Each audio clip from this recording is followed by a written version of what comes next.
জুলাই সনদের দাবিতে ৩রা আগস্ট কেন্দ্রীয় শহীদ মিনারে জড়ো হওয়ার আহ্বান এনসিপির।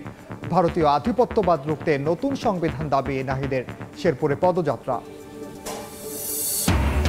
মাইলস্টোন ট্র্যাজেডিতে নিহত মাসুমাকে ভোলায় দাফন। টাঙ্গাইলে তানভীর ও হুমায়রার পরিবারকে সমবেদনা বিএনপির।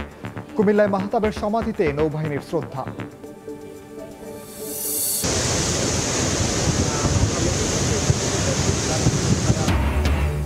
সাগরের উত্তাল ঢেউয়ে ভেঙে পড়ছে ঝাউগাছ। তছনছ রাস্তাঘাট হুমকিতে বিভিন্ন স্থাপনা। কক্সবাজার উপকূলে ব্যাপক ভাঙন। বৃষ্টিতে চট্টগ্রাম নগরীতে জলাবদ্ধতা।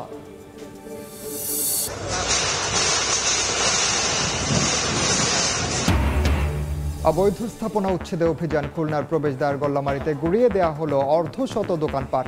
আরও শতাধিক ভেঙে দেওয়ার ঘোষণা সড়ক বিভাগে। এবং চট্টগ্রাম বন্দরে এক লাফে ৩০% পর্যন্ত বাড়ছে মাসুল, জাহাজ ও কন্টেইনার ভাড়া বৃদ্ধির সংখ্যা। বেসরকারি অফডকেও বসছে বাড়তি ট্যারিফ। ব্যবসায়ীদের অসন্তোষ।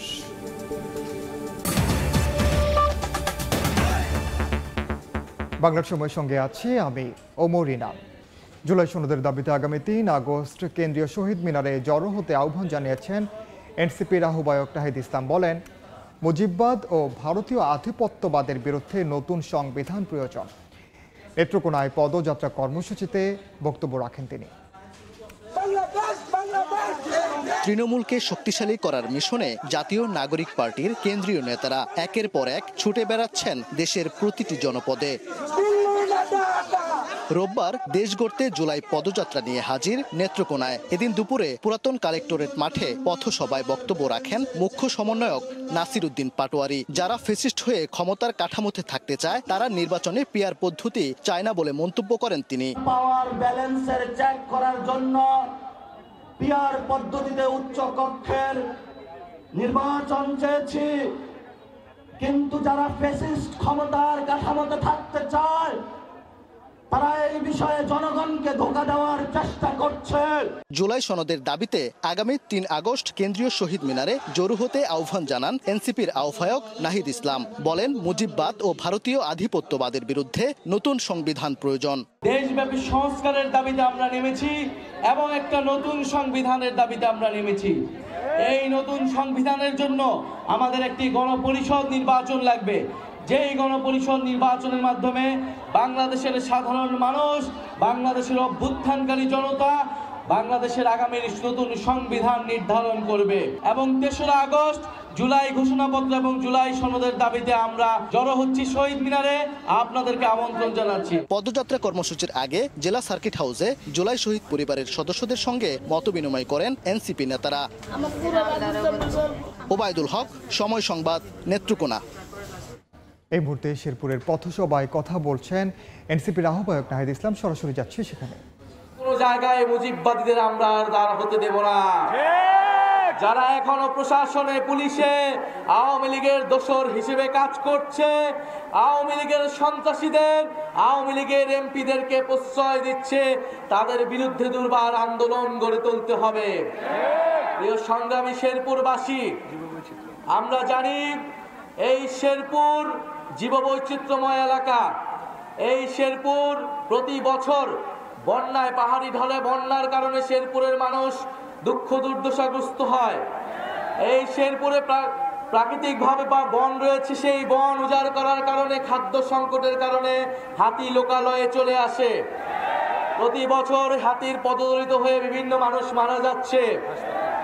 আমাদের শেরপুরে হাসপাতাল থাকলেও চিকিৎসা সেবা নাই, ডক্টর নাই। আমাদের এখানে শিক্ষা ব্যবস্থা পর্যাপ্ত নয়, তরুণদের জন্য কর্মসংস্থান নাই।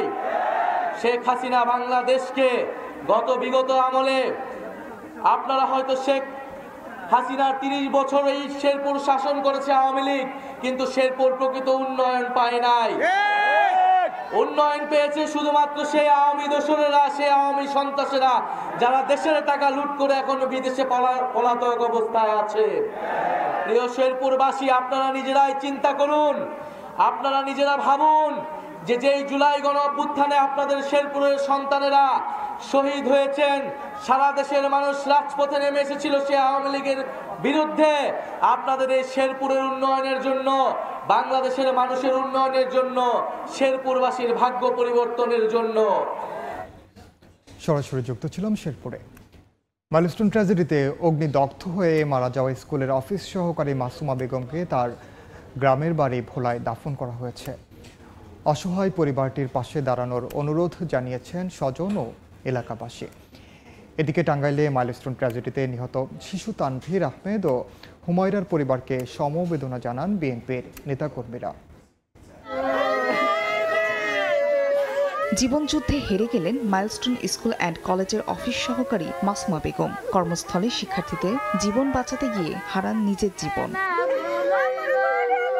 শনিবার রাতে মাসুমার মরদেহ গ্রামের বাড়ি ভোলার বোরহানউদ্দিনে পৌঁছালে সৃষ্টি হয় হৃদয় বিদারক দৃশ্যের। স্বজন ও এলাকাবাসীর আহাজারিতে ভারী হয়ে ওঠে পরিবেশ। রোববার সকালে মাসুমা বেগমের জানাজা শেষে লাশ দাফন করা হয়। মাইলস্টোন ট্র্যাজেডিতে অগ্নিদগ্ধ হওয়ার 5 দিন মৃত্যুর সঙ্গে লড়াই করে শনিবার সকালে ঢাকার জাতীয় বার্ন ও প্লাস্টিক সার্জারি ইনস্টিটিউটে চিকিৎসাধীন অবস্থায় মারা যান মাসুমা। শিক্ষার্থীর বাঁচাইতে আমার মার প্রাণ গেল।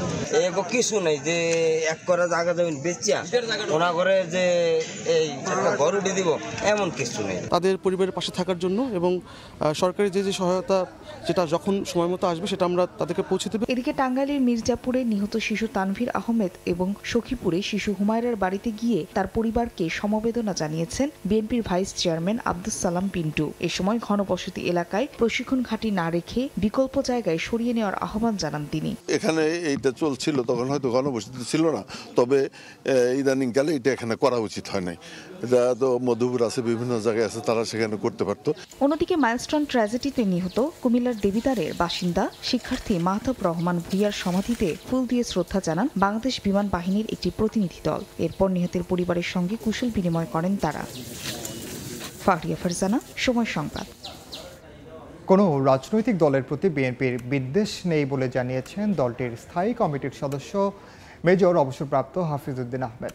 দুপুরে ভোলার তজুমউদ্দিন উপজেলা পরিষদ অডিটোরিয়ামে আয়োজিত বিএনপির ত্রিবার্ষিক সম্মেলন অনুষ্ঠিত হয়। এতে প্রধান অতিথি হিসেবে উপস্থিত ছিলেন বিএনপির স্থায়ী কমিটির সদস্য মেজর অবসরপ্রাপ্ত হাফিজউদ্দিন আহমেদ। এ সময় এনসিপি প্রসঙ্গে তিনি বলেন, ফ্যাসিস্টের বিরুদ্ধে যারা লড়াই করবে তারা সবাই বিএনপির বন্ধু।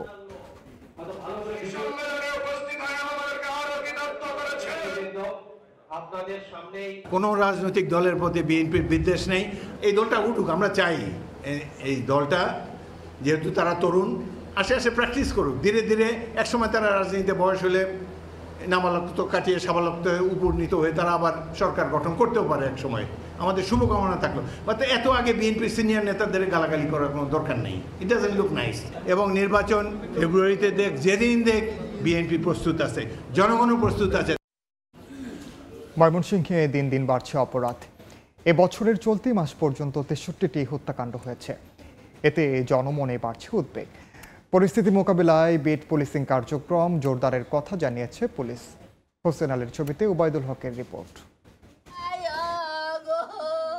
ময়মনসিংহ সদরের রাঘবপুর গ্রামে রাতের আধারে কুপিয়ে জখম করা হয় স্থানীয় দিনমজুর আলতাফ হোসেনকে। 1 সপ্তাহ পর চিকিৎসাধীন অবস্থায় 17 জুলাই হাসপাতালে মারা যান তিনি।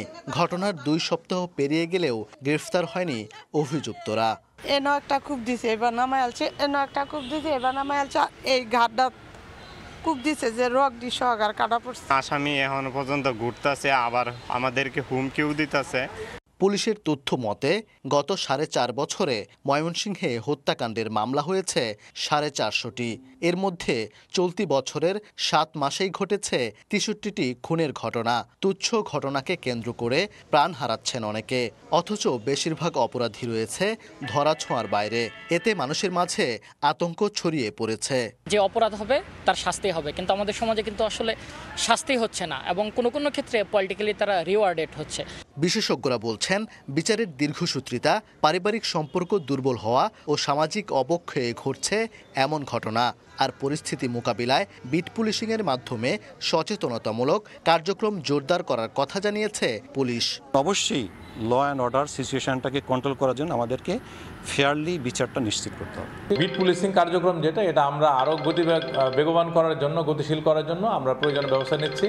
ময়মনসিংহে চলতি মাসে হত্যা মামলা হয়েছে 12টি, গ্রেফতার করা হয়েছে 11 আসামিকে। ওবায়দুল হক, সময় সংবাদ, ময়মনসিংহ। বাংলার সময় আরও থাকছে। ময়মনসিংহে 7 মাসে 63 হত্যাকাণ্ড, জনমনে আতঙ্ক, ধরাছোঁয়ার বাইরে বেশিরভাগ অপরাধী। পরিস্থিতি মোকাবেলায় বিট পুলিশিং জোরদার। কক্সবাজারকে 3 নম্বর সতর্ক সংকেত নামিয়ে ফেলতে বলা হলেও এখনও উত্তাল রয়েছে সাগর। জোয়ারের পানি স্বাভাবিকের চেয়ে 3 থেকে 4 ফুট উচ্চতায় প্রবাহিত হচ্ছে। তছনছ রাস্তাঘাট, ঝাউগাছ উপড়ে পড়ে ক্ষতিগ্রস্ত হচ্ছে বৈদ্যুতিক তার। জিও ব্যাগও ঠেকাতে পারছে না ভাঙন। এদিকে টানা বৃষ্টিতে চট্টগ্রাম নগরের বিভিন্ন জায়গায় জলাবদ্ধতার সৃষ্টি হয়েছে। বড় বড় ঢেউ আছড়ে পড়ছে তীরে। কক্সবাজার সমুদ্র সৈকতের শতাধিক ঝাউগাছ উপড়ে পড়েছে, আর বালিয়াড়ির ভাঙন আরও তীব্র হয়েছে। সাগর উত্তাল থাকায় প্লাবিত হয়েছে সেন্ট মার্টিনের নিম্নাঞ্চল। টেকনাফ সেন্ট মার্টিন নৌ রুটে বন্ধ রয়েছে নৌযান চলাচল, ঝুঁকিতে পড়েছে মেরিন ড্রাইভ। এরই মধ্যে 3টি অংশে দেখা দিয়েছে ভাঙন। প্রতি বছর বর্ষা মৌসুম এলেই যেন আরও ভয়াবহ হয়ে ওঠে এই ভাঙন। তবে এবার ভাঙনের মাত্রা ছাড়িয়ে গেছে আগের সব রেকর্ড। স্থানীয়রা বলছেন, উচ্চ জোয়ার আর উত্তাল সাগরের ঢেউয়ের তোড়ে জিও ব্যাগও ঠেকাতে পারছে না ভাঙন। উপড়ে পড়ছে একের পর এক ঝাউগাছ। জোয়ারের পানি আইসা এখানে ফালা দিছে। সাগর তো আগে অনেক দূরে ছিল, এখন সাগর এখানে পাশে এসে মানে কি সবকিছু ভেঙে ফেলতেছে। পানির বেশি হওয়াতে নিচেগুলো কাটা যাচ্ছে না। তবে প্রশাসন বলছে, বর্ষা মৌসুম শেষ হলেই ভাঙন রোধে ব্যবস্থা নেওয়া হবে। কিছু কিছু জায়গায় যে প্রোটেকশন দেওয়া দরকার সেখানে কিন্তু জিও ব্যাগ দেওয়া আছে। আর এই বর্ষাকালটা চলে গেলে সেখানে যদি আরো কোনো জায়গায় যদি কোনো ব্যবস্থা নিতে হয়, সেটা পরিবেশ ঠিক রেখে আমরা ব্যবস্থা নেওয়ার চিন্তা ভাবনা করব। এদিকে টানা বৃষ্টিতে চট্টগ্রাম নগরীর বিভিন্ন জায়গায় জলাবদ্ধতার সৃষ্টি হয়েছে। এতে নগরীর কাতালগঞ্জ, ওয়াসা, জিইসি সহ বেশ কিছু এলাকায় চলাচলে দুর্ভোগ পোহাতে হয়েছে পথচারীদের। গাড়ি চালাইতে কষ্ট, মানুষ চলাচল করতে পারছে না। মানে কাতালগঞ্জ আছে, কাতালগঞ্জে এই রোড আছে, পরের রোড আছে, আগামী কয়েকদিন ভারী থেকে মাঝারি বৃষ্টিপাত থাকতে পারে বলে জানিয়েছে স্থানীয় আবহাওয়া অফিস। খাদিজা স্বপ্না, সময় সংবাদ। খুলনা নগরীর অন্যতম প্রবেশপথ গল্লামারী সড়কে অর্ধশতাধিক অবৈধ স্থাপনা উচ্ছেদ করেছে সড়ক বিভাগ। অবৈধ স্থাপনার কারণে সড়ক সংকুচিত হয়ে তীব্র জনভোগান্তি ও সেতু নির্মাণে ধীরগতি সহ বিভিন্ন সমস্যার সৃষ্টি হয়। পর্যায়ক্রমে 1.2 কিলোমিটার সড়কটিতে থাকা বাকি 122টি অবৈধ স্থাপনা সরানো হবে বলে জানায় সড়ক বিভাগ। ভেঙে গুড়িয়ে দেওয়া হয় সড়কের পাশে অবৈধভাবে গড়ে তোলা বিভিন্ন স্থাপনা। রোববার সকালে খুলনা শহরের প্রবেশদ্বার গল্লামারী এলাকায় নির্মিতব্য সেতুর 2 পাশে থাকা অবৈধ স্থাপনা উচ্ছেদ শুরু করে সড়ক বিভাগ। দীর্ঘদিন ধরে সরকারি জমি দখল করে কাঁচা, আধা পাকা এমনকি গড়ে তোলা হয় পাকা স্থাপনাও। এতে ব্যাহত হয় সেতুর নির্মাণ কাজ, নগরের প্রবেশমুখে তীব্র হয়ে ওঠে যানজট।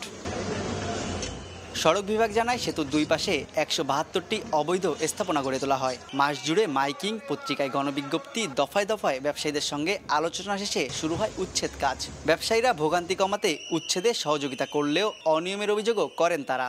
কোনো প্রতিবন্ধকতা ছাড়াই তাদের উচ্ছেদ অভিযানটা আমরা সফল করার জন্য আমরা সবাই সচেষ্ট আছি। ওনারা রোডের জায়গা যতটুকু নিচ্ছে, ব্রিজের স্বার্থে আমরা তাদেরকে স্বাগত জানিয়ে আমরা সব খুলে দিয়েছি। কেউ বলে যে রোড মাঝখানে না, আর একবার এক সার্ভেয়ার সরকারি আমিন আসে, একবার এক রকম মাপে। তবে সড়ক বিভাগ বলছে, প্রতিবন্ধকতা থাকলেও উচ্ছেদ শেষে সেতু নির্মাণ কাজ দ্রুত হওয়ার পাশাপাশি ভোগান্তি কমবে জনসাধারণের। বিভিন্ন নোটিফিকেশনের মাধ্যমে আমরা ব্যবসায়ীদেরকে নোটিশ করেছি, পত্রিকাতে গণবিজ্ঞপ্তি জারি করেছি, তাদেরকে আমরা বোঝাইতে সক্ষম হয়েছি এবং স্থানীয় যে ব্যবসায়ী যারা আছেন তারা প্রত্যেকে ভীষণ সহযোগিতা করেছেন আমাদেরকে। যেই কাজটা করতে আমার বিকেল 5টা লাগতো, সেই কাজটা আমাদের 1 ঘন্টার মধ্যে শেষ হয়ে গেছে বলতে গেলে। আর যেটুকু আছে এইটুকু আশা করি আমরা খুব দ্রুত কমপ্লিট করে আমাদের এই যে জায়গাটুকু ঘেরাও করে এখানে একটা স্ট্রাইক ইয়ার্ড হবে, যে মালপত্রগুলো আসবে সেগুলোকে আমরা রক্ষণাবেক্ষণ সব ব্রিজের কাজটি সুন্দরভাবে শেষ করতে পারবো। 67 কোটি 66 লাখ টাকা ব্যয়ে খুলনার গল্লামারী মোড়ে ময়ূর নদীর উপর 2টি স্টিল সেতু নির্মাণের কাজ শুরু হয় 2023 সালের 10 অক্টোবর। তানজিম আহমেদ, সময় সংবাদ। বাংলার সময় আরও থাকছে। নেত্রকোনার পাহাড়ি অঞ্চলে আগাম জাতের আমন রোপণ, আবাদ শেষে একই জমিতে হবে রবি শস্য চাষ। স্বল্পকালীন ধানের উপর জোর দেওয়ার দাবি কৃষি বিভাগে। ভোলায় মেঘনা নদীতে বালু বোঝায় একটি বাল্কহেড ডুবে গেছে, তবে এতে কোনো হতাহতের ঘটনা ঘটেনি। সকালে সদর উপজেলার শিবপুরে ইউনিয়নে তীব্র স্রোতের কবলে পড়ে একটি বালু বোঝায় বাল্কহেড। এক পর্যায়ে 6 জন শ্রমিক সহ বাল্কহেডটি ডুবে যায়। পরে স্থানীয়দের সহযোগিতায় শ্রমিকদের জীবিত উদ্ধার করা হয়।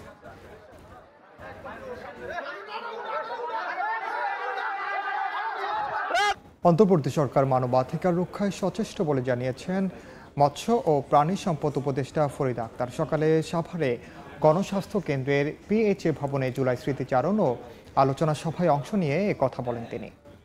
তারা যখন অফিস করতে চাচ্ছে এর মানে এই না যে এখন আমাদের মানবাধিকার অবস্থা খারাপ বলে আসতে চাচ্ছে, তা না। এটা হলো যে এরকম একটা অফিস থাকলে যেই আসুক ক্ষমতায় তারা সবাই প্রত্যেকে একটা থাকবে যে আমাদের মানবাধিকার রক্ষার বিষয়ে আমরা খুবই সচেতন এবং আমরা সেটা রক্ষা করতে চাই। এবং যেহেতু জাতিসংঘ এই ব্যাপারে সক্রিয়, তারা তাদের অফিস রেখে এটাকে করতে চাচ্ছেন, আমরা তাতে সম্মতি জানিয়ে। প্রায় 4 দশক পর অন্তত 168 ধরনের সেবায় 20 থেকে 30% হারে শুল্ক বাড়াতে যাচ্ছে চট্টগ্রাম বন্দর। এই সিদ্ধান্তে জাহাজ ও কন্টেইনার ভাড়া বাড়তে পারে বলে শঙ্কা ব্যবসায়ীদের। এর মধ্যে সেপ্টেম্বর থেকে বেসরকারি অফ ডকেও বসছে বাড়তি ট্যারিফ। এ নিয়ে অসন্তোষ জানিয়েছেন বন্দর ব্যবহারকারীরা। নূরজামাল আতিকের ক্যামেরায় বিস্তারিত জানাচ্ছেন কমল দে। অর্থ মন্ত্রণালয় থেকে জারি করা এক অনাপত্তি পত্রে চট্টগ্রাম বন্দরে পণ্য এবং জাহাজের ট্যারিফ বাড়ানোর প্রস্তাব অনুমোদন দেওয়া হয়। নৌ পরিবহন মন্ত্রণালয় থেকে এই প্রস্তাবনা পাঠানো হয়েছিল কয়েক মাস আগেই। বন্দরের প্রস্তাবনা অনুযায়ী 168 রকম সেবার ট্যারিফ বাড়বে 20 থেকে 30% হারে। শুধুমাত্র 4 ধরনের সেবার ট্যারিফ অপরিবর্তিত রাখা হয়েছে। এটাকে যদি আপনি ওইভাবে হিসাব করেন, ভোক্তাদের উপরে এটা কোনো রকম এফেক্ট ফেলবে না। আগে বন্দরের একটি কন্টেনার স্টাফিং চার্জ $2.73 মার্কিন থাকলো, এখন তা $6.41 মার্কিন করা হচ্ছে।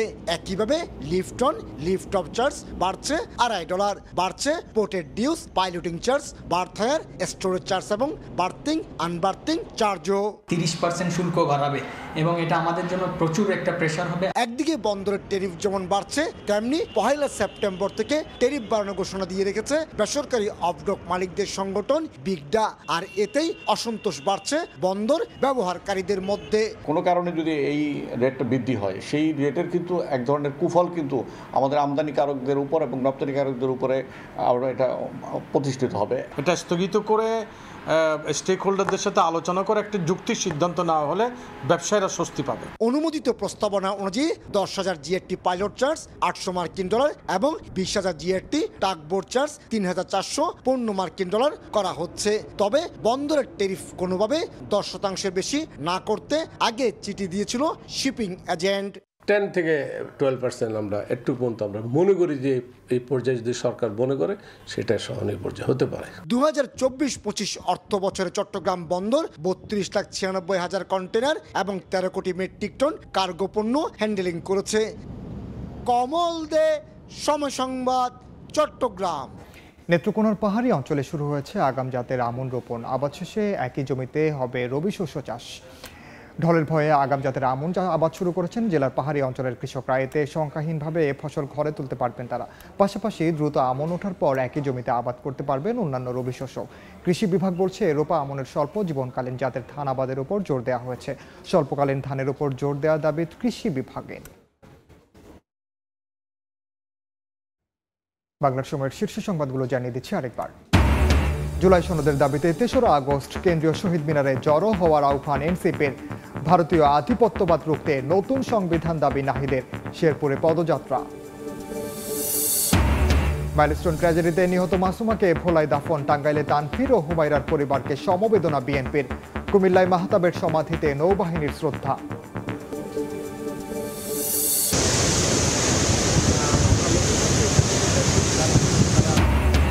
সাগরের উত্তাল ঢেউয়ে ভেঙে পড়ছে ঝাউগাছ।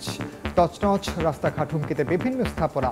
কক্সবাজার উপকূলে ব্যাপক ভাঙন। বৃষ্টিতে চট্টগ্রাম নগরীতে জলাবদ্ধতা। এই ছিল বাংলার সময়ের সঙ্গে থাকুন সময়ের।